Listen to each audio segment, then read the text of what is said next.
কত কিছু চাইলাম, পাইলাম না, দিল না আল্লাহ। বলে না আপনার সব দোয়া কবুল, তবে কবুল হওয়ার 3টা সিস্টেম আছে। কয়টা? চান্দুল্লার ভাইয়েরা মনে থাকবে কয়টা?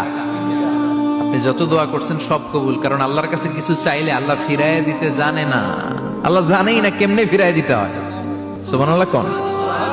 চাওয়া মাত্রই আল্লাহ বলে অ্যাকসেপ্টেড, যা কবুল, দিব দিব না এটা বলতে জানে না, চাওয়া মাত্রই বলে দিব। 3 সিস্টেম। নাম্বার 1, আপনি আল্লাহর কাছে দোয়া করলেন, চাইলেন, আল্লাহ বলে দিব, বলেই তিনি দিয়ে দেন আর আপনি খুশি হয়ে যান, পেয়ে গেলেন।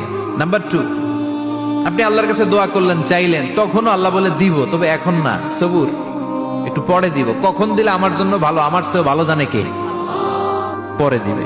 নাম্বার 3, চাইলেন, দোয়া করলেন, আল্লাহ তখনও বলে দেব, তবে এখনো না, পরেও না, কিয়ামতের দিন যেদিন বিপদে পড়বে ওই দিন দেব। যেদিন তোর বাবা তোরে চিনবে না, তোর মা তোরে চিনবে না, বন্ধু বন্ধুরে চিনবে না, পীর সাহেব মুরিদরে চিনবে না, মুরিদ পীর সাহেবরে চিনবে না, ইমাম সাহেব মুসল্লিরে চিনবে না, মুসল্লি ইমাম সাহেবরে চিনবে না, কেউ কাউরে চিনবে না। ওই কঠিন দিনে তোরে আমি বাঁচাইয়া দেব। তাই দোয়া যা করছেন ছোটবেলা থেকে আজকে পর্যন্ত, লস হয়েছে না লাভ? লস না লাভ?